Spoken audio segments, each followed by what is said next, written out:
Kita yang turun itu di bidang pelayanan publik dan terutama korupsi di bea cukai dan perpajakan.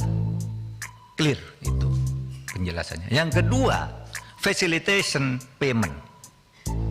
Di dalam pelayanan publik di berbagai tempat itu, orang sekarang Pak bayar, mau naik pangkat bayar ke siapa, kalau enggak punya channel itu enggak bisa. Itu transparansi internasional. Urusan juga banyak di situ karena banyak yang berfungsi ganda, punya profesi di luar, jadi anggota DPR.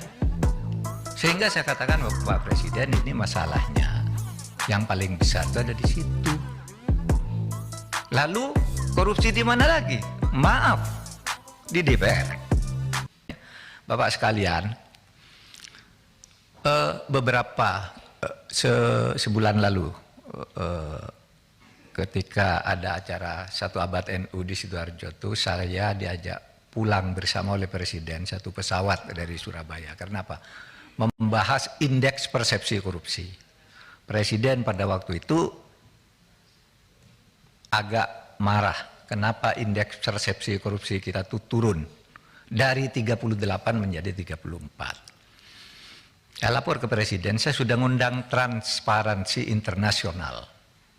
Saya sudah ngundang Litbang Kompas, saya sudah ngundang partnership, minta data kenapa ini turun. Gitu. Saudara, apa turun? Itu kita yang turun itu di bidang pelayanan publik dan terutama korupsi di bea cukai dan perpajakan. Clear itu penjelasannya. Yang kedua, facilitation payment. Di dalam pelayanan publik di berbagai tempat itu, orang sekarang Pak bayar, mau naik pangkat bayar ke siapa, kalau enggak punya channel itu enggak bisa. Itu transparansi internasional. Sehingga saya katakan Bapak Presiden, ini masalahnya yang paling besar itu ada di situ.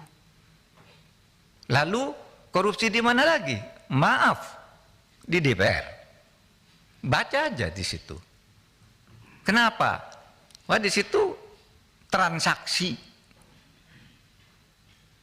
berbagai urusan juga banyak di situ karena banyak yang berfungsi ganda, punya profesi di luar, menjadi anggota DPR. Untuk menghidupkan profesi luarnya, menggunakan kedudukannya sebagai anggota DPR. Itu clear.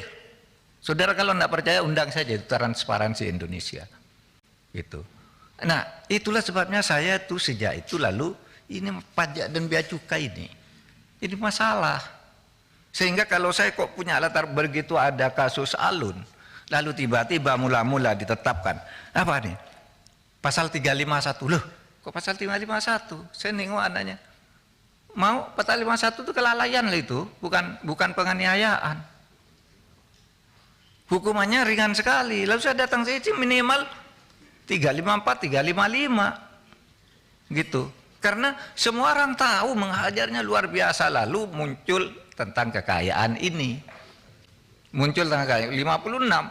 Oh, kok kaya banget gitu. Besoknya ditemukan lagi 500. Lalu saya minta, coba saya minta, itu ada kasus enggak di PPATK kok orang kayak begitu? Gitu. Nah, itulah yang terjadi saudara. Jadi kalau latar belakangnya kenapa Alun? Lalu sesudah itu ditemukan lagi begitu banyak, dari situ saya minta rekap. Jadi saya yang minta rekap ke ini. Nah, inilah rekap yang saya sampaikan tadi.